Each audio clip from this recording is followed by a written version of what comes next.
Selamat datang ke channel Cik Genas.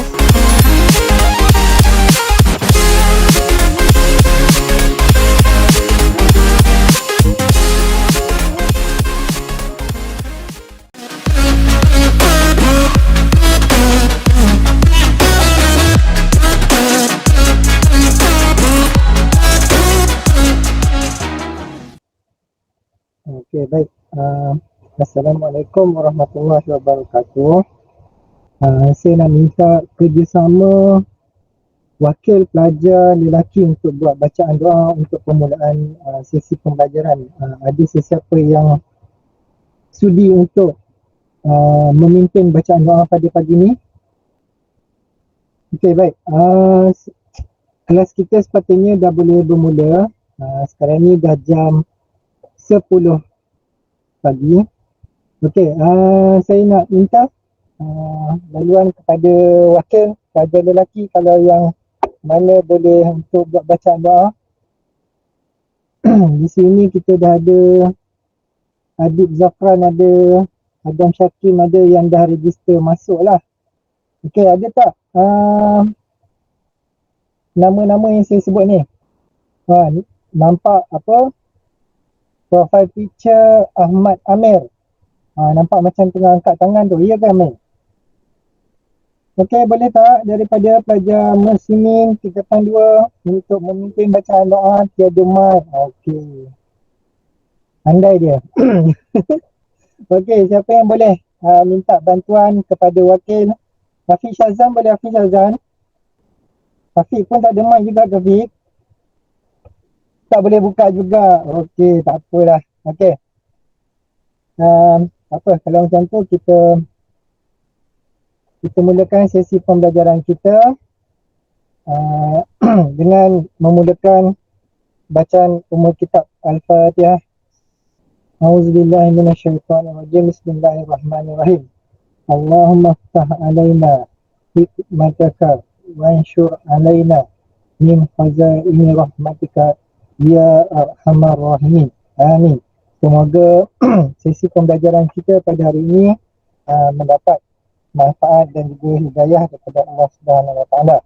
Okey, insya-Allah pada hari ini untuk sesi pembelajaran pada hari ini kita akan masuk kepada tajuk, masih lagi dalam tajuk bab yang ke-7, iaitu pengaruh iklim terhadap kegiatan manusia di Asia. Okey, saya nak tanya, apa ni di bahagian paparan awak semua boleh nampak apa sekarang ni? Masih lagi paparan senarai kehadiran tak? Ya, cikgu. Senarai kehadiran cikgu tadi. Senarai kehadiran Okey, yang ni boleh nampak? Nampak. Boleh cikgu. Boleh cikgu. Boleh Okey, alhamdulillah. Hari ni sebenarnya niat di hati nak buat magic kan? Niat di hati nak buat magic. Nampak kepala je. Saya terlupa pula sebab hari ni nak gunakan fungsi green screen. Biasa awak pernah dengar kan fungsi green screen ni. Fungsi green screen ni banyak lah. Iaitu fungsi untuk sebagai contoh memudarkan ataupun menghilangkan belakang tabir. Belakang tabir streamer, YouTuber yang awak biasa tengok dekat YouTube tu. Hari ni saya tersilap pula. Okey, niat nak buat kelainan tu jadi tersilap pula. Tergosokkan baju Melayu yang sama warna pula dengan latar belakang. Nasib baik tadi sebelum sesi kelas kita bermula, saya cuba dulu. Lepas tu baru terperasan kan. Latar belakang warna hijau, baju Melayu warna hijau. Ni kalau saya buat green screen ni nanti kan awak boleh tengok kepala saya je kan. Kepala je yang gerak. Risau pula kan, ada yang takut terjemahan dia kata Cik Gunas ni dah tak lama ni kan. Saya pun risau juga. Okey. Boleh kita mulakan sesi pembelajaran kita untuk hari ni. Okey, saya nak dapatkan komunikasi daripada anda semua. Okey, saya suka untuk berinteraksi. Seperti mana pada minggu lepas banyak interaksi-interaksi daripada rakan-rakan sekelas terutamanya pelibatan daripada dua ihsan. Okay, jadi saya amat mengharapkan interaksi yang sama ditunjukkan daripada kelas yang saya ajar, iaitu kelas 2 Islah dan juga 2 Ikram. Kalau diikutkan ni 2 ihsan nak join juga hari ni, tapi saya je yang tak jemput. Segan pula nanti kan, sebab dalam 2 minggu berturut-turut ni kelas saya telah pun dimasuki bukan diceroboh ke apa tak, telah pun melibatkan guru daripada guru luar. Masuk guru luar ni yang minggu lepas kita dah melibatkan Cikgu Syaridah, guru mata pelajaran untuk geografi tingkatan 2 ihsan. Dan pada hari semalam juga saya dimasuki oleh Puan Rosiah. Jadi saya amat berterima kasih lah atas kesudian kedua-dua orang guru yang sudi untuk melibatkan diri bersama dalam sesi PDPR geografi tingkatan 1 dan juga tingkatan 2 pada minggu lepas. Jadi sebenarnya itu adalah satu perkongsian yang amat menarik, dan sebenarnya saya mengharapkan galakan daripada anda semua untuk terlibat secara berkomunikasi ataupun kalau katalah tadi, sebab tadi bila tanya ramai yang kata mic rosak. Kalau tak dapat bercakap, anda boleh memic. Type saja di bahagian ruangan chat, tak ada masalah. Saya tak ada marah ke tak ada apa. Yang janji saya nak pelibatan pelajar-pelajar dalam kelas saya aktif. Boleh siapa yang boleh guna mic sila jawab. Saya boleh, cikgu. Silakan. Boleh. Dia boleh cikgu. Okey, baik. Terima kasih. Okey, terima kasih semua.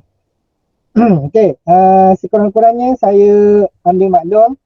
Sekarang ni ada lebih kurang 42 orang 42 orang alhamdulillah yang telah pun dapat bersama dalam kelas kita pada pagi ini. Biasanya saya akan panjang lebar di awal permulaan dan juga nak akhir tu dia mula start melalut-lalut pergi entah ke mana-mana kan. Cuma saya tertarik bermula daripada minggu ni saya dapati dalam kelas saya terutamanya dalam kelas tingkatan 1 semalam terlalu ramai yang tidak online. Daripada 3 buah kelas yang saya ajar yang sepatutnya pelibatan mereka lebih kurang 80 orang lebih, tetapi semalam hanya 55 orang. Dan selepas daripada kelas dijalankan, saya ada bertanya kepada mana lagi baki yang tiada ni. Lepas tu barulah seorang demi seorang respon. Dia kata, minta maaf cikgu, saya baru lepas buat swab test. Saya faham memandangkan dalam situasi sekarang ni pandemik COVID-19 sekarang, kita diuji dengan pelbagai musibah dan juga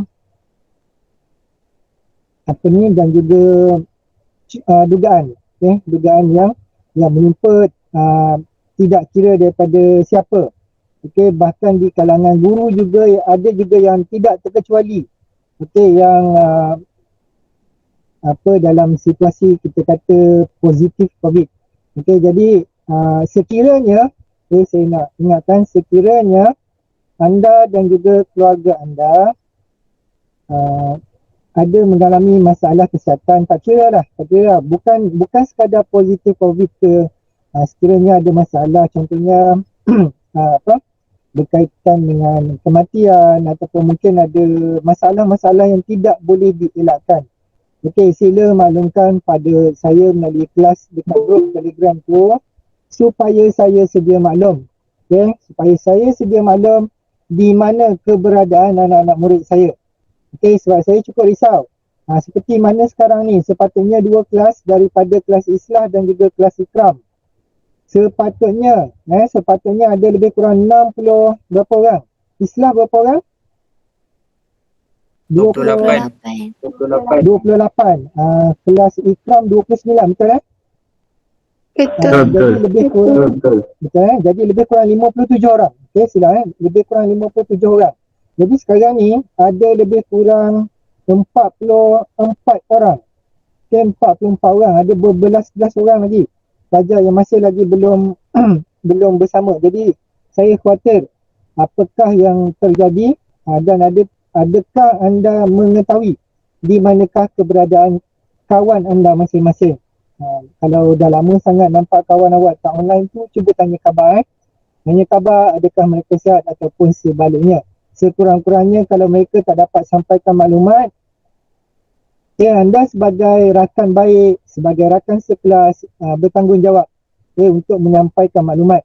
Contohnya kata mungkin pada hari ini sekian-sekian tak dapat hadir cikgu sebab keluarga dia kena kuarantin. Saya tak ada masalah. Sebab pelajar saya daripada satu Islam pun ramai. Ramai yang kena kuarantin. Jadi mereka nyatakan tak dapat nak join sebab kita sedia maklum bila kena positif COVID ni, situasi keadaan kesihatan mereka agak sukar. Ada masanya batuk, demam dan menyebabkan mereka keletihan. Saya harap semua dapat maklum ya, supaya kelas kita untuk masa yang akan datang, kalau tak ada apa-apa, tolonglah bersama sebab peluang kita hanya sekali seminggu saja. Kalau anda terlepas peluang untuk bersama kelas, saya bukan nak kata awak boleh tengok video yang saya upload dekat YouTube ke apa ke. Dia satu je. Sebab bila waktu interaksi bersama PBTR macam ni, kita saling boleh bertukar-tukar fikiran. Dan mungkin kalau awak nak bertanya dan sebagainya, saya insyaAllah boleh feedback. Boleh feedback secara terus. Kalau saya tak dapat menjawab persoalan anda, insyaAllah kita akan bincang bersama-sama. Kalau saya dah dapat jawapan tu, saya akan cuba untuk maklumkan kembali dekat dalam sama ada grup Telegram ataupun saya terangkan di mana-mana lah. Tapi yang pentingnya bukan apa, sebab bila di akhirnya saya upload YouTube ke apa semua, dia punya sambutan tu agak hambar lah kan. Sama hambar juga macam dalam kelas saya setiap minggu bila tanya tu krik-krik macam dalam hutan je kan. Betul ke? Harapnya hari ni tak macam tu semua Boleh masih bersama saya? Boleh. Boleh. Terima kasih Intan. Boleh cikgu. Saya nak dengar juga suara-suara daripada yang lain sebab yang biasanya yang saya dengar ni orang yang biasa seperti setiap minggu. Jadi nak dengar juga suara dah masuk bulan yang ke-8, dah rindu dah nak dengar suara anak-anak murid saya. Okey baik. Ni pun dah panjang lebar dah ni. Tak mula-mula lagi sesi pembelajaran. InsyaAllah pada hari ini kita akan sambung di bawah tajuk bab yang ke-7, iaitu pengaruh iklim dan kegiatan manusia terutamanya di negara Asia. Baik. Pada minggu lepas kita dah tengok berkenaan dengan beberapa ciri dan juga lokasi bagi zon-zon iklim yang terdapat di Asia. Seperti mana yang kita dah belajar pada minggu lepas. Siapa boleh refleksi balik? Siapa yang ingat? Ada orang yang reply dekat chat. Siapa yang ingat? Kita dalam tajuk ni ada berapa iklim yang perlu kita kuasai? Fokus kita hanya di Asia je. Siapa nak respon? Siapa yang bersuara tadi Siapa yang respon tadi? Sebab saya dekat paparan skrin. Intan terima kasih Intan. Kita ada 9. Baik, kita ada 9 iklim yang perlu kita kuasai. Jadi di sini sebelum saya terlupa, paparan saya ni kecil paparan ni dah besar bagaimana dengan paparan anda semua? Boleh tolong respon tak? Boleh tu. Nampak. Kecil, besar Besar. Kita rujuk pada paparan ni. Awak boleh tengok dekat dalam buku teks. Saya tak ada masalah. Cuma saya gunakan nota ni sebagai rujukan sampingan. Selebihnya anda boleh rujuk berdasarkan buku teks. Kadang-kadang ada info daripada bahan yang ni dipermudahkan untuk awak faham. Dan selebihnya adalah berdasarkan perkongsian yang saya kongsikan secara lisan. Baik. Berdasarkan gambar rajah yang ini, kita dapat lihat kedudukan bagi lokasi-lokasi zon iklim yang terdapat di Asia. Okey, di sini kita ada 9 yang mana pada minggu lepas kita dah pun mempelajari zon iklim sejuk. Yang pertama, zon sejuk yang pertamanya iaitu iklim tundra. Disebabkan oleh kita masa yang tidak berkesempatan, maka kita berakhir di bahagian zon sejuk iklim tundra saja. Untuk hari ini insya-Allah kita akan sambung kepada iklim Siberia dan juga iklim Laurentia. Okey, kita rujuk kepada nota ni. Seperti mana yang awak dapat lihat, kedudukan dan juga ciri iklim ini ditentukan berpandukan pola warna, berpandukan zon warna ni. Okey. Jadi di sini seperti mana awak boleh rujuk dekat dalam buku teks tu, kedudukan iklim Laurentia dan juga kedudukan iklim Siberia ini berada di kedudukan berhampiran dengan negara Rusia sepenuhnya. Merujuk kepada iklim Siberia, dan sebahagian daripada iklim Laurentia melibatkan beberapa buah negara. Antaranya nanti kita akan rujuk.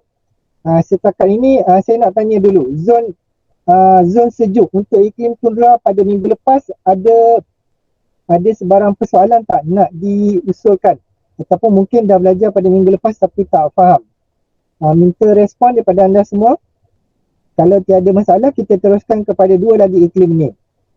Tak ada cikgu, tak ada masalah. Tak ada ya? Okey, baik, terima kasih. Okey, baik.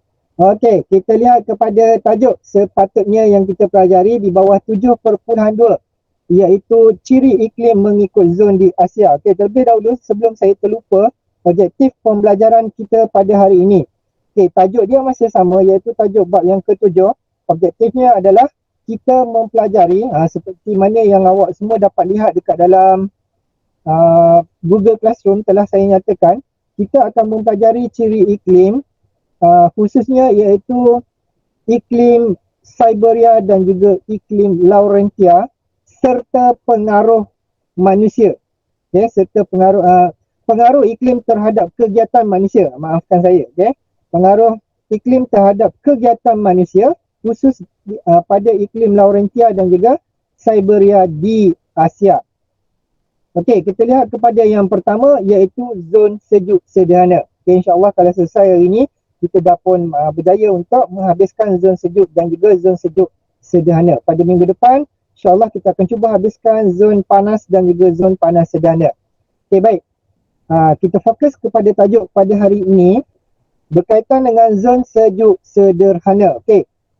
Anda perlu menguasai 2 lokasi ni berpandukan dalam peta ini dan juga peta di dalam buku teks anda.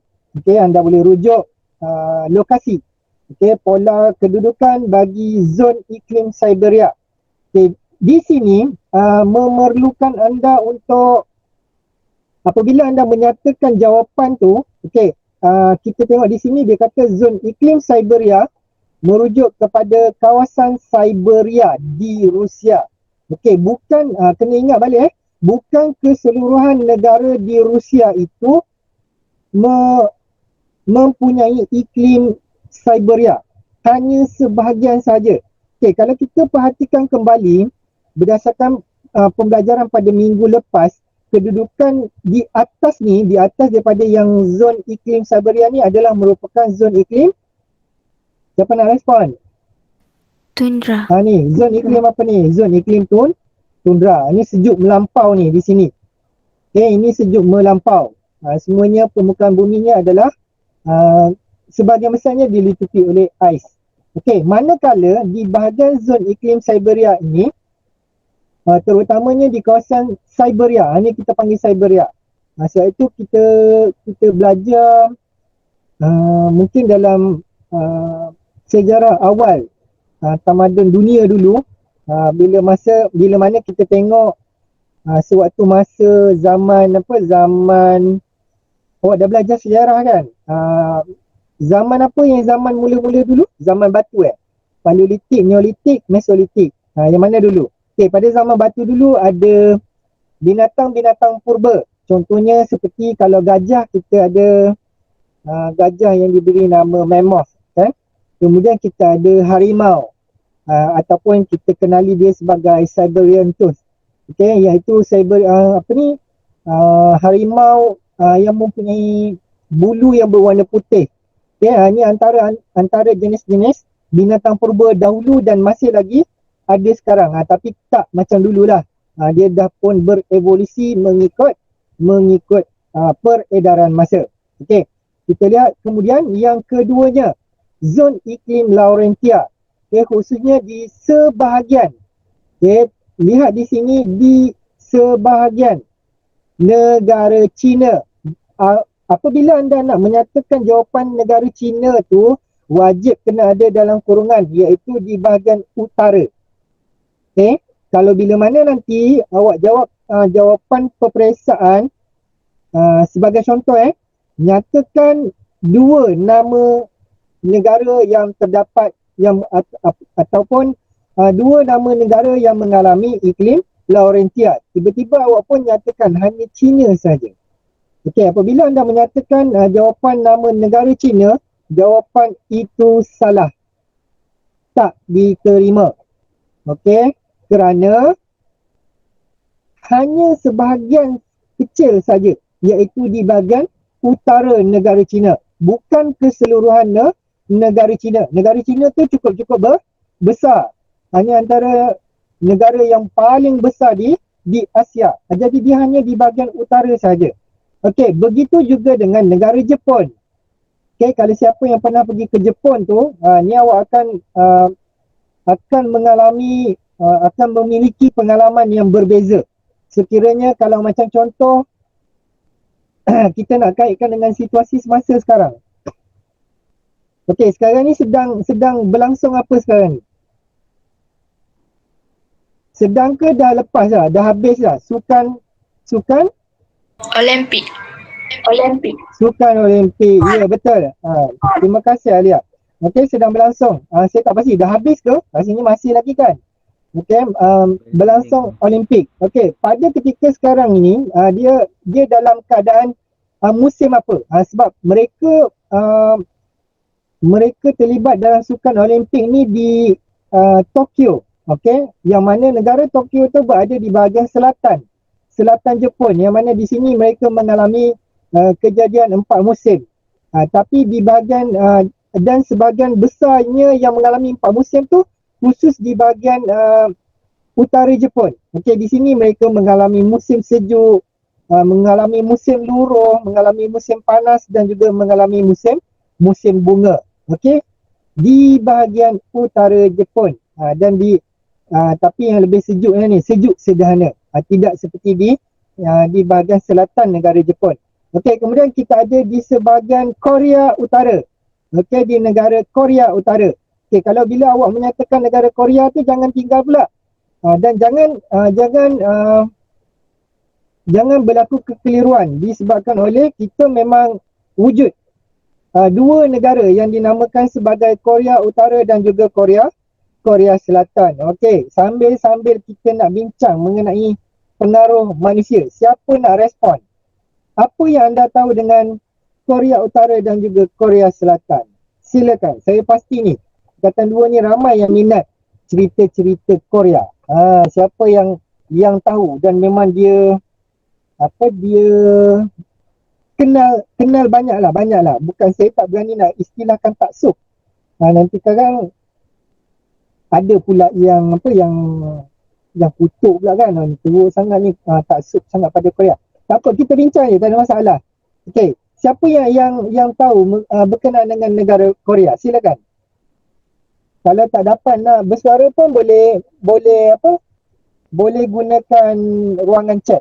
Saya tengok dekat ruangan chat. Ada tak siapa yang berpengalaman ataupun mungkin pernah sampai ke negara Korea? Ada tak daripada 2 Ikram dan juga 2 Islah? Tak ada. Tak pernah sampai lagi. Ya? Tak pernah. Bukan saya. Tak pernah lagi. Okey, ataupun yang minat, ada tak yang minat? Ke semua memang tak minat? Tak minat Korea? Tak minat Minat Jepun tu. Oh, minat Jepun. Ni mesti minat anime tu kan. Okey. Korea ni pun saya pun tak minat juga. Okey, bagus. Apa ni? Maklum balas daripada siapa kejap nak tengok. Maklum balas daripada Afiq dibagikan kepada dua negara dengan garisan yang membagikannya dipanggil garisan 38 paralel. Okey, terima kasih Afiq Yazan. Okey, saya pun tak berapa minat lah dengan Korea. Kalau ada filem-filem dia tu macam contoh Train to Busan, macam contoh cerita apa? Saya tak ingat lah yang cerita pasal zombie tu. Tu saya tengok lah. Selebihnya kalau cerita drama Korea ni kurang lah. Tapi alhamdulillah saya pun dah pernah sampai ke sana. Cuma yang saya nak terangkan perbezaan antara dua negara Korea ini, yang mana negara yang kita lihat banyak hiburan, banyak yang bersifat terbuka kan. Yang bersifat terbuka ni lebih kepada Korea Selatan. Okey, manakala Korea Utara ni lebih kepada negara yang berbentuk komunis. Okey, negara yang berbentuk komunis. Bagaimana komunis ni? Komunis ni dipanggil sebagai macam lebih kurang ketenteraan lah. Okey, lebih kurang 100% pemerintahannya di bawah tentera, junta tentera. Yang kita kenal nama yang familiar beberapa waktu yang sebelum ni, saya tak nak sebut lah, nanti kan saya kena claim pula kan. Okey, tu antaranya lah yang mana kita dapat dengar banyak pro and cons antara kedua-dua negara ini. Yang mana kalau tak silap saya pernah berlaku sebelum ini di bahagian Korea Utara, mereka mengenakan hukuman bunuh kalau tak silap kepada sesiapa yang menonton rancangan daripada negara Korea Selatan. Saya tak maklum, saya tak ingat. Okay, maafkan saya kalau info tu silap, tapi lebih kurang macam tu lah. Dan memang ada tindakan telah pun diambil kepada rakyat mereka. Itu begitu kejam dan zalimnya. Okay, itu selingan saja. Saya nak bagi supaya awak seronok nak tahu kan. Okay, harap-harapnya dapat pelibatan daripada anda semua lah. Okay, kita terus sambung balik kepada sesi pembelajaran. Okey, kita lihat yang pertama, iklim Siberia. Okey, ini adalah contoh bentuk permukaan muka bumi, iklim Siberia. Okey, terutamanya di kawasan Siberia di Rusia. Yang mana ciri iklimnya kita lihat suhu musim panas antara 15 darjah Celsius sehingga 20 darjah Celsius. Manakala pada musim sejuknya suhunya turun mendadak. Okey, di bawah negatif 17 darjah Celsius sehingga 5 darjah Celsius. Dia pun ada juga musim panas dia, tapi musim panas dingin nama dia. Okey, kita boleh tengok macam ni lah. Nampak cahaya matahari, bukannya tak ada, bukannya tempat dia ni diselubungi oleh waktu gelap dan seumpamanya. Dia masih lagi menerima pancaran matahari. Tapi dia punya musim panas ni agak dingin lah. Panas dia ni panas suam-suam kuku je lah, panas-panas manja. Okey, jumlah hujan tahunannya kira-kira 500 mm setahun. Ini awak kena lengkapkan ayat ni, setahun. Okey, kerpasan turun dalam bentuk salji pada musim sejuk. Ini titisan-titisan, kalau kita di Malaysia, kerpasan ni lebih kepada hujan, ya. Ada raise hand tu. Ingin bertanya ke ataupun tertekan? Kalau ada nak tanya, Tertekan cikgu, tertekan. Maaf Okey, cikgu, maaf. terima kasih. Tak apa. Saya kalau ada orang nak tanya. Okey, tak ada masalah. Okey, kita dapat lihat di sini. Sebagai contoh, banyak juga filem-filem. Saya lebih tertarik memberikan contoh filem. Sebab saya pasti kebanyakan daripada awak juga suka menonton filem. Dan ada pelbagai genre yang mana kita boleh lihat banyak cerita-cerita, contohnya seperti adegan-adegan cerita-cerita menembak, adegan-adegan horror, cerita lasak yang berlatar belakangkan cuaca yang macam ni. Jadi di samping sebenarnya anda tengok filem-filem sedemikian, sepatutnya awak dah kena ingat balik, hari tu kita dah belajar benda ni. Okey, rupa-rupanya lokasi mereka berlakon ni mesti dekat kawasan iklim Siberia. Saya nak supaya anak murid saya dia boleh imagine perkara yang demikian. Boleh saya tak nak nanti bila awak tengok contoh cerita, awak hanya sekadar melihat, mungkin hanya fokus pada hero dia, mungkin hanya fokus pada jalan cerita dia.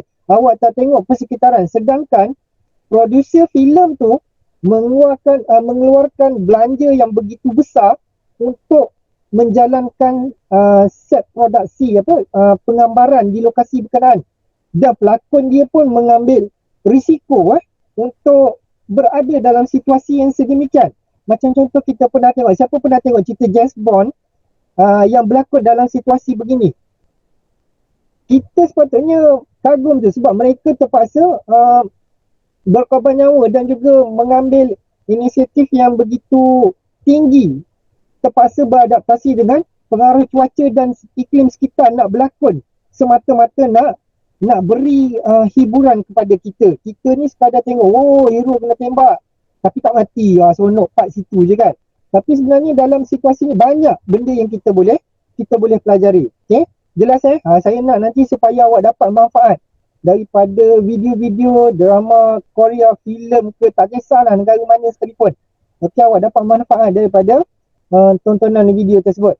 Okay, setakat ni kita tengok pula kepada ciri iklim Laurentia. Okay, masih lagi di bawah zon sejuk sederhana. Kita lihat ciri iklim dia. Zon suhu musim panasnya adalah antara 20 darjah Celsius sehingga 27 darjah Celsius. Okay, kalau kita amati suhu ini tak jauh beza. Okay, tak jauh beza dengan suhu kita terutamanya di kawasan pedalaman. Maksud kawasan pedalaman ni di kawasan pinggir bandar, iaitu di kawasan kampung pada waktu pagi lah. Okay, pada waktu tengah hari tu sama juga panasnya. Cuma pada waktu paginya lebih kurang macam ni. Maknanya paling maksimum je lah. Okay, paling maksimumnya suhu dia lebih kurang 27 ni. Ni kita, ataupun mungkin awak duduk dalam aircon, dalam pendingin hawa, suhu 24. Itulah lebih kurang sejuk yang sedemikian je. Okay, suhu musim sejuknya, ni musim sejuk, yang tadi pada musim panas. Boleh mencecah -6 sehingga 10 darjah Celsius. Kalau yang ini boleh mencecah sehingga tahap takat beku. Okay, kita perhatikan di sini dia kata jumlah hujan tahunannya ini lebih banyak berbanding dengan iklim apa tadi? Kita tengok yang di sini pada iklim Siberia ni jumlah hujan tahunannya kira-kira 500 mm setahun. Manakala hujan tahunan di kawasan iklim Laurentia antara lebih daripada 500 sehingga 1000 mm setahun, yang mana masih berlaku masih berlaku salji turun pada musim sejuk kerana suhu di bawah takat beku. Di sini kita dapat perhatikan berlakunya perubahan 4 musim di negara-negara yang telah pun saya nyatakan pada awal tadi. Okay, berdasarkan peta yang kita lihat, sebahagian negara di China di utara, Korea Utara dan sebahagian lokasi iaitu di Jepun, khususnya di bahagian utara Jepun. Okey, jelas ya. Ada soalan setakat ni? Ada yang nak bertanya ataupun siapa yang pernah pergi ke Jepun nak kongsi pengalaman? Ada? Tak pernah lagi. Tak pernah lagi. Okey, saya kongsikan sedikit lah. Alhamdulillah beberapa tahun yang lalu saya sempat ke Jepun, dan pada waktu saya ke Jepun itu adalah selepas daripada musim sejuk. Okey, pada ketika itu dalam peralihan untuk berubah kepada musim apa? Siapa nak jawab? Ingat lagi tak bab yang ketiga lalu? Selepas musim sejuk berlaku musim apa? Musim bunga. Bagus Hafiz Syazwan. Terima kasih. Okey, iaitu musim bunga. Jadi hanya sebahagian lokasi terutamanya di Osaka tu, okey, baru beberapa lokasi saja yang kawasan dia ditumbuhi, bukan ditumbuhi, baru mengeluarkan bunga sakura. Dan alhamdulillah lah hari terakhir sebelum balik ke Malaysia tu dapat bergambar di kawasan bunga sakura ni. Hanya sebahagian je tempat lain masa tu masih lagi belum mengeluarkan bunga. Jadi berkesempatan lah, kalau tidak cukup rugi bila kita dapat pergi ke sesuatu negara yang mempunyai kepelbagaian iklim ni, kita tak dapat nak merasai iklim tersebut. Kalau kita kata, alah cikgu setakat musim bunga je, kan ada apa pun. Bukan macam tu sebab kita duduk di Malaysia. Kita duduk kat Malaysia, kita tak merasa iklim-iklim tu. Kat Malaysia lagi banyak iklim, lagi banyak musim. Musim buah ada, musim sekolah, cuti sekolah ada, pelbagai jenis musim. Tapi musim tu tak mempengaruhi. Kan, tak ada mempengaruhi faktor cuaca dan juga iklim. Cikgu cakap bahasa Jepun ke dekat situ. Alhamdulillah sebab pergi rombongan kecil yang mana kami ada tour guide yang orang Malaysia balik. Orang Malaysia yang telah pun duduk di sana beberapa tahun dan mereka mahir seelok-elok lokasi di sana dan amat seronok. Perkongsian daripada saya apabila kita dapat merasai pengalaman menaiki sistem pengangkutan mereka. Nanti saya nak kongsi sistem pengangkutan canggih mereka di Jepun dengan berkesempatan menaiki bullet train di sana. Ini antara tajuk kita hari ni adalah hanya pengaruh iklim saja. Yang dikata English dia orang tak delay, tak adalah teruk, betul. Cuma mereka ni ada slang dia sendirilah, ada English Jepun dia lah. Sama macam kita lah. Kita punya English pun yang fluent, yang fasih memang fasih lah. Tapi kalau macam tanya kita, cuba untuk berkomunikasi. Saya rasa berterabur semua, grammar entah mana, vocab entah mana, apa semua berterabur. Saya sendiri pun tak boleh. Cuma kelebihan kita ni ada pelbagai. Sebagai contoh mungkin macam ni. Kita mungkin ada kefahaman bagaimana orang bercakap bahasa Inggeris, kita boleh faham. Tapi kita sukar untuk berinteraksi balik. Ada tak yang macam tu? Tapi ada di sini dalam kelas kita. Betul. Yang mungkin dia tak berani berkomunikasi tapi dia mahir dalam penulisan. Kalau kita tengok dia punya karangan tu, wah, orang tak kata dia budak Melayu. Kan? Kata ini mesti lahir dekat Scotland ni. Ini mesti lahir, mak ayah ni mesti British ni. British UK punya English. Punya Melayu. Mana orang gemas pun. Oh, hebat orang gemas kan. Contoh. Okey. Dan bahasa Inggeris kita pun pelbagai. Kita ni lebih kita kata bahasa Inggeris rojak. Rojak. Ada istilah dia tak? Bahasa Inggeris apa ya? Siapa tahu istilah dia? Bahasa Inggeris, sebab kita ni slang yang banyak dipengaruhi oleh boleh tak? Kalau kita tengok sebagainya adalah bahasa Inggeris lebih kurang macam di Singapura. Singapura bila belakang ayat dia tu mesti nak ada macam kita lah, kita dengar orang Johor bercakap. Betul ada belakang. Kalau orang Negeri Sembilan macam mana? Boleh tak kongsikan? Saya dah lama lah bila tak berkomunikasi kat sekolah, saya hilang suara-suara slang daripada Negeri Sembilan. Biasa Negeri Sembilan ni dia ada belakang tu. Macam mana? Dia bila ayat dia belakang tu macam nak lambat-lambat sikit. Kalau macam orang KL bila bercakap dia lain. Kalau macam orang Kelantan cakap dia lain. Kalau macam English Singapura, siapa tahu macam mana slang English Singapura. Siapa biasa tengok cerita Puan Cukang? Tak pernah tengok Pernah tengok cerita Puan Cukang tak? Tak. Puan Cukang pun tak kenal. Tak kenal. Allah, ruginya. Puan Cukang tu yang ada lalat besar, rambut kerinting tu. Kan? Dia biasa selangor di bahasa Inggeris di Singapura ni mereka akan berakhir dengan perkataan la. I don't know lah. Okay not lah. Dia ada la belakang sama macam kita lah. Kita ni sebab kedudukan kita ni lebih dipengaruhi oleh tambah lah, betul. Okay? Jadi Negeri Sembilan saya sampai dah lupa. Dah lama sangat tak sekolah kan, dah lupa dah macam mana slang bahasa Negeri Sembilan. Nanti kalau ada siapa nak kongsi boleh kongsikan di ruangan chat. Okey. Kita terus tengok kepada contoh video. Saya tak berminat nak tunjuk video ni sebab video ni lebih kurang sama dengan contoh yang ada dekat dalam ni. Okey, jadi kita tengok kepada 7.4. Fokus kita ialah zon iklim sejuk sederhana, iaitu apakah pengaruh iklim terhadap kegiatan manusia. Saya ni daripada tadi buka buku tapi tak tengok pun. Dah buku reaktif pegang ni kejap pasal asingkan. Padahal tengok pada paparan depan juga. Okey, kita tengok kepada bagaimana pengaruh iklim cuaca dan juga iklim yang mempengaruhi kegiatan manusia, terutamanya manusia-manusia yang tinggal di kawasan zon iklim sejuk sederhana ini. Okey, kita tengok kepada yang pertama, iaitu iklim Laurentia. Okey, iklim ini dikenali sebagai iklim sejuk sederhana pantai timur ataupun iklim monsun sejuk sederhana. Yang mana di kebanyakan kawasan ini mengalami kejadian empat musim. Okey, kita lihat dahulu ciri-ciri iklim ni. Okey, dari segi suhu,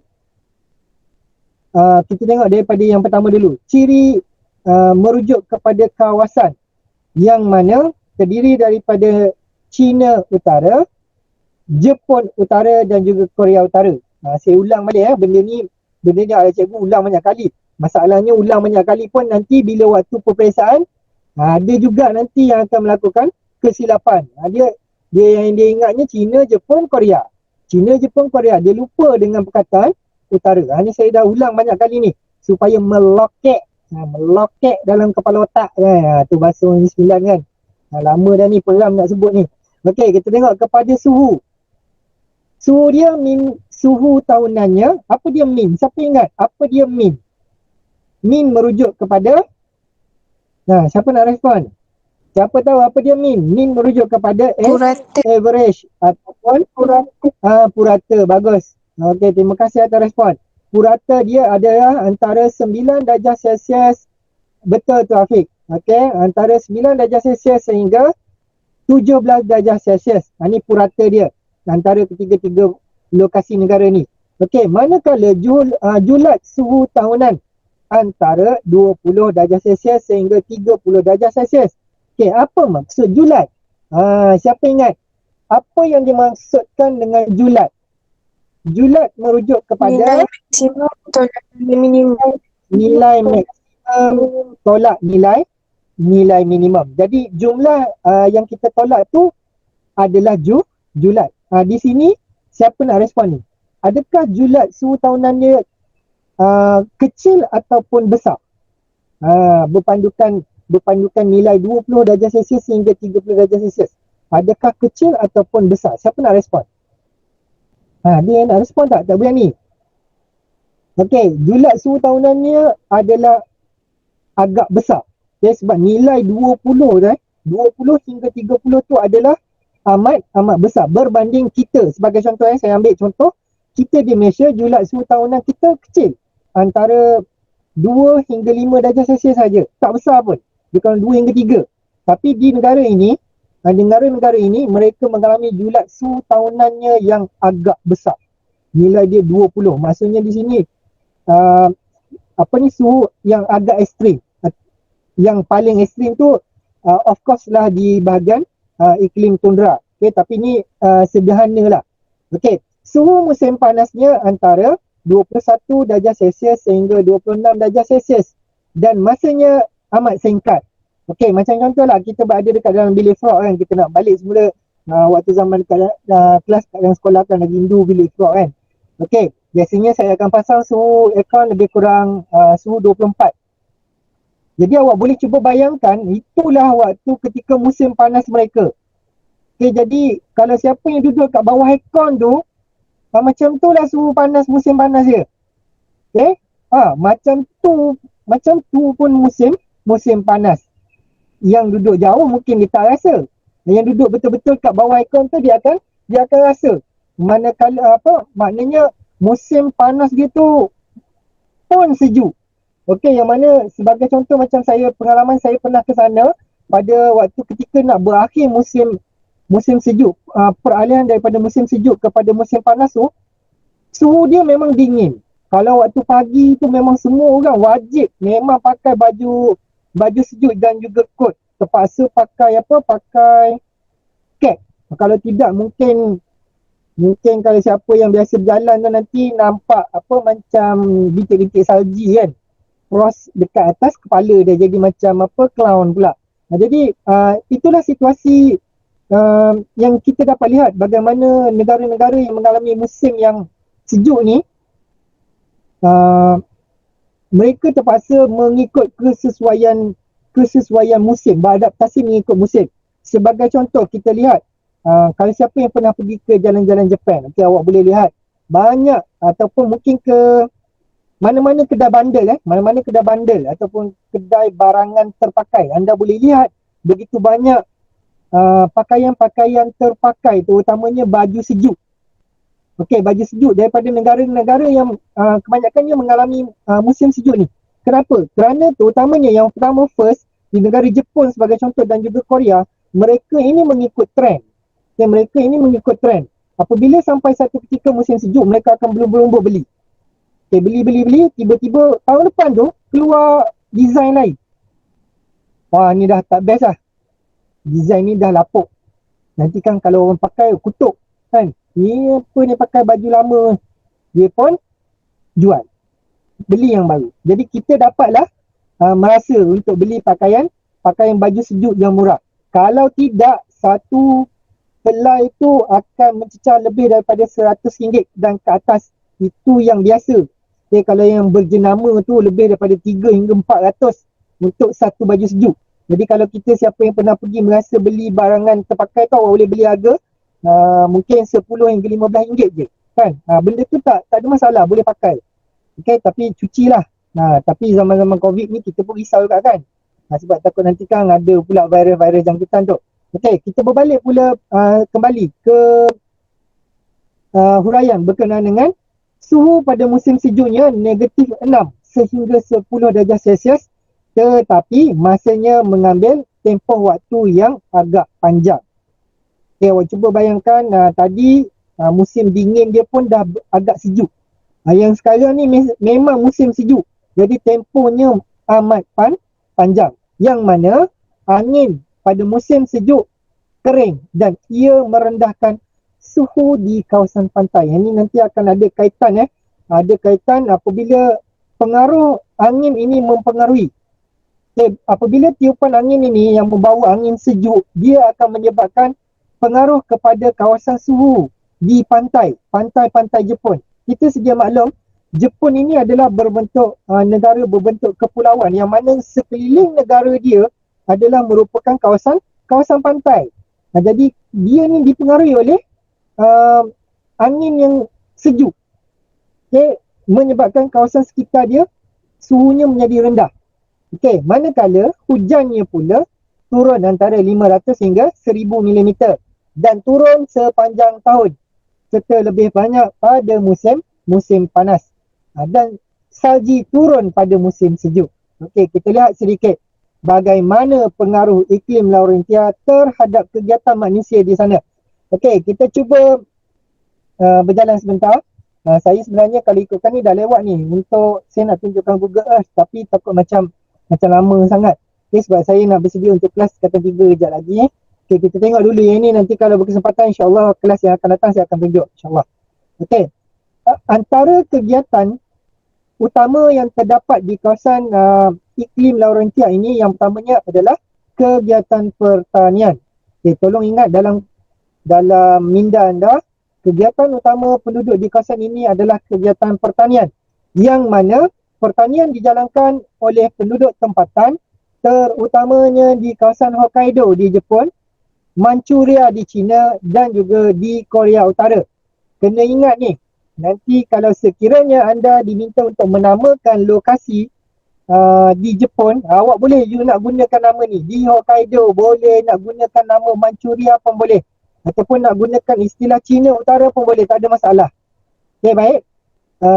Kita lihat sini, disebabkan oleh faktor musim panasnya yang sederhana, maka tanaman gandum, kentang, sayur-sayuran dan juga buah-buahan begitu popular dan juga subur di sana.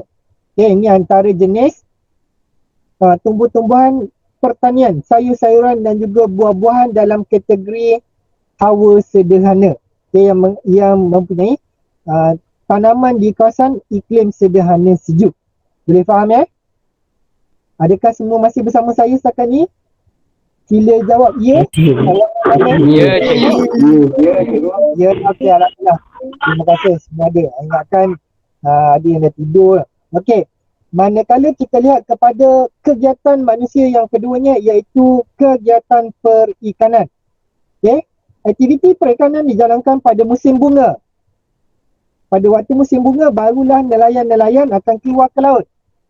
Dan pada musim panas pula untuk memasarkan hasil tangkapan mereka terutamanya dalam kelompok dalam persekitaran pasaran tempatan dan juga untuk tujuan ekspor ke luar negara. Kalau siapa yang nak tahu, siapa yang biasa tengok Discovery Channel, awak boleh tengok seperti contoh ni. Kegiatan lelaki ini menangkap ikan. Okay? Ini adalah sebahagian daripada ikan apa? Siapa tahu ni ikan apa? Ikan. Ikan apa tu? Kenal ikan tak? Bagus. Iaitu ikan tuna. Ikan tuna ni ada banyak jenis. Ada tuna sirip biru, ada tuna biasa dan sebagainya. Dan ikan tuna ini bergrade, bernilai begitu tinggi. Dan kita sedia maklum, kalau sebagai contoh, dalam persekitaran masyarakat penduduk di negara Jepun, mereka mengamalkan makan ikan untuk kelangsungan hidup, yang mana melalui amalan mereka memakan ikan yang kita tengok macam makan ikan sushi tu kan. Siapa yang minat sushi king, siapa yang minat makanan seperti Seoul Garden apa sebagainya.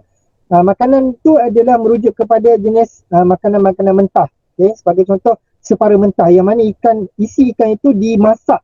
Okay, the proses dimasak tu dengan perahan asam limau yang dikatakan asid daripada asam limau tu dapat menetralkan dan memasakkan isi ikan. Wallahu alam, itu teori sains.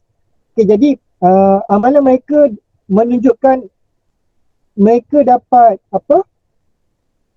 menunjukkan kepada dunia bahawa melalui amalan memakan ikan dengan cara begitu, sumber protein dapat melanjutkan usia mereka dengan lebih panjang berbanding kita di negara Malaysia. Apa yang berlaku? Sebab kita suka juga makan ikan, cuma ikan itu tidak dalam bentuk seperti yang mereka makan. Kita kat Malaysia ni makan ikan yang macam mana? Siapa nak respon? Bergoreng. Kita suka makan yang bergoreng. Bagus. Okay, sebenarnya yang saya nak fokus ialah perbezaan cara pemakanan mereka. Mereka makan yang lebih kepada original. Tapi kita yang bergoreng, sambal lada, yang kari, semualah. Semua yang kepada menyumbang kepada masalah kesihatan kemudian hari. Sebab itu kita tengok fakta berkaitan dengan betul, combo. Okay? Fakta berkaitan dengan kadar usia penduduk di Malaysia lebih kurang sehingga 70 tahun. Itu maksimum lah, bonus lah. Bonus kepada kita sebagai umat masyarakat di Malaysia dapat sehingga umur 70 dan ke atas. Tapi rata-rata kebanyakan penduduk di negara Jepun mereka mempunyai umur yang lebih panjang. Tapi kita tak boleh nak kata juga. Sebagai contoh, berlaku musibah beberapa tahun sebelum ini, iaitu gempa bumi di Jepun. Gempa bumi itu tidak secara terus menyebabkan berlakunya kemusnahan, kematian. Tidak. Sebenarnya dia menyebabkan berlakunya kesan sampingan, iaitu letupan reaktor nuklear di negara Jepun. Sebagai contoh saya nak katakan sikit, yang mana sebab bila reaktor nuklear di Jepun meletup, dia membebaskan radiasi ke dalam laut. Yang mana kita sedia maklum, masyarakat Jepun mengamalkan makan ikan. Jadi mereka terpaksa bertahan daripada makan ikan bertahun-tahun lamanya. Kerana kesan daripada radiasi yang masuk ke dalam ikan itu apabila mereka makan akan menyebabkan kesan sampingan yang begitu teruk. Kalau siapa yang makan, contohnya seperti yang mengandung, mungkin akan mengalami kecacatan pada kandungan. Okay, mungkin juga menyebabkan masalah kesihatan yang lain. memang begitu teruk. Dan kita dapat lihat kesan-kesan tu sebenarnya cuma mereka tak tunjuk pada kita saja. Itu antara kesan dia lah. Sebab itu tidak baik juga untuk Allah. Untuk kita lihat dari segi penggunaan tenaga nuklear tu. Okey, kita kembali balik kepada yang ini. Aktiviti perikanan dijalankan kerana berlakunya pertembungan arus laut panas dan juga sejuk yang mana pada ketika itu menggalakkan pertumbuhan plankton, menggalakkan kepada pembiakan plankton, iaitu makanan ikan. Kita pergi kepada yang seterusnya. Dah selesai. Dah selesai rupanya. Cuma dia tak fokus kepada iklim di Siberia. Sebenarnya kalau ikutkan, kalau tak silap saya ada ni slide berkaitan dengan iklim Siberia yang mana sebagai contoh lah, saya cuba juga nak huraikan walaupun tak ada slide. Kebanyakan kegiatan manusia tu, utamanya di kawasan iklim Siberia, mereka melakukan aktiviti pemburuan, pemburuan dan juga pembalakan yang mana dari segi pemburuan ini pada ketika musim sejuk, pada ketika musim sejuk, saya ulas tanpa slide, saya harap awak dapat imagine benda tu sebentar. Mereka melakukan pemburuan terutamanya untuk tujuan mendapatkan makanan. Seperti mana juga dengan di kawasan iklim Laurentia, mereka mendapatkan bekalan makanan iaitu melalui aktiviti pertanian dan juga perikanan untuk mendapatkan sumber protein. Tapi di kawasan iklim Siberia, mereka memburu. Dia memburu pelbagai jenis binatang. Yang mana kita dapat tengok mereka menggunakan serigala, menggunakan anjing untuk mendapatkan haiwan buruan tersebut. Jadi itu adalah sebahagian daripada kegiatan manusia yang terdapat di iklim Siberia. Saya beralih kepada kegiatan pembalakan. Di sana mereka mengamalkan kegiatan pembalakan, iaitu membalak apa? Membalak hutan, membalak pokok-pokok yang mana saya patah balik sekejap supaya awak dapat bayangkan. Membalak pokok-pokok hutan contohnya seperti yang ini. Inilah kegiatan sebahagian daripada penduduk di sana. Selesai di bahagian zon sederhana sejuk, fokus kita untuk hari ini adalah iklim Siberia dan juga iklim Laurentia. Sebelum kita tamatkan sesi pembelajaran, ada sebarang soalan yang anda nak bertanya? Silakan. Kita tak masuk banyak hari ini. Tak ada, cikgu. Tak ada. Boleh faham dengan baik? Boleh, cikgu. Boleh. Okey, alhamdulillah. Begini. Nanti insya-Allah selepas daripada kelas, saya akan sharekan Padlet. Sepatutnya saya nak lihat jawapan Padlet daripada anda semua. Cuma memandangkan masa dah tak berkesempatan. Sebab saya nak bersedia dengan kelas yang seterusnya. Jadi kita cuba untuk refleksi apa yang telah kita pelajari pada hari ini. Boleh tak saya nak minta kerjasama daripada anda semua? Cuba tuliskan pada ruangan komen dekat chat tu apa yang kita dah pelajari pada hari ini. Contohnya sebab saya nak awak faham, nanti bila nak isi dekat bahagian ruangan MSC, My School Channel tu, awak kena isikan tajuk dan juga adjektif. Tajuk dia pada hari ini masih lagi fokus kepada bab yang ketujuh, iaitu pengaruh cuaca dan juga iklim terhadap kegiatan manusia di Asia. Sekarang ni apa yang kita dah belajar pada hari ini? Tuliskan dekat ruangan komen. Baik. Hafiz Hazan kata menunjukkan negara Asia yang mengalami zon iklim sejuk sederhana dan juga memahami pengaruh iklim sejuk sederhana terhadap kegiatan manusia. Saya nak minta respon, refleksi sebelum kita habis sesi hari ini. Boleh tak nyatakan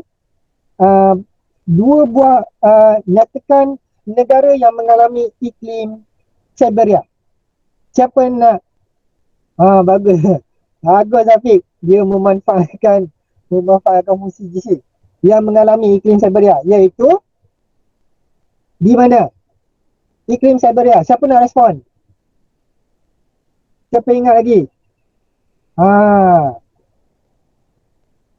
Okey. Saya nak ambil perhatian semua. Ramai yang jawab negara Rusia. Lupalah tu. Apa benda? Semua lupa ni. Saya dah pesan banyak kali sebab tu saya kata. Saya ulang 10 kali pun semua masih lagi gagal bagi jawapan yang tepat. Kawasan iklim Siberia di Rusia. Okey, Adam Zarif, tanya. Iaitu di Rusia Utara. Yang kawasan Siberia di Rusia tu, betul lah tu. Okey, jangan sesekali tulis Rusia. Negara Rusia tu salah sebab negara Rusia mengalami dua jenis iklim, iaitu iklim tundra dan juga iklim Siberia. Jadi awak kena jelaskan di situ. Okey, boleh? Kemudian kita ada iklim Laurentia. Silap tadi. Sorry. Betul apa yang awak jawab. Okey. Kemudian kita ada apa? Kita ada dah tertukar ciri-ciri kan. Kita ada iklim Siberia. Okey. Iklim Laurentia. Okey, iklim Laurentia pula melibatkan nyatakan 3 lokasi iklim Laurentia. Siapa nak respon? Okey, yang tadi tu minta maaf dah betul dah jawapan tu. Okey, yang ini. Okey, tahniah Intan. Yang mana kita imbas balik iaitu terdapat di kawasan China Utara, Korea Utara dan juga sebahagian di Jepun Utara. Okey, alhamdulillah saya percaya semua anak murid saya telah pun berjaya menguasai zon iklim sejuk dan juga zon iklim sejuk sederhana. Okey, jadi pada minggu depan kita akan ada lagi dua. Iaitu zon panas dan juga panas sederhana. InsyaAllah saya akan cuba habiskan pada minggu depan. Okey, sekiranya tidak ada apa-apa, rasanya kita dah boleh tamatkan sesi pembelajaran pada hari ini. Dan kita dah pun dapat lihat refleksi dan anda semua berjaya untuk menyatakan soalan-soalan yang saya utarakan dengan baik. Alhamdulillah. Okey, sebelum saya tutup, terima kasih atas kehadiran anda semua dalam sesi PDP pada hari ini, dan saya minta juga sekali lagi untuk penlibatan secara komunikasi yang lebih banyak berbanding pada sesi hari ini. Okey, jangan lupa untuk isi My School Channel. Okay, sekiranya tidak ada apa-apa, kita akhiri kelas kita dengan surah Wal-As sebagai penutup kelas kita untuk hari ini. Bismillahirrahmanirrahim. Wal-As. Innal insana lafi khusr illa allazina amanu wa amilus salihat wa tawassaw bil haqq wa tawassaw bis sabr. Assalamualaikum warahmatullahi wabarakatuh.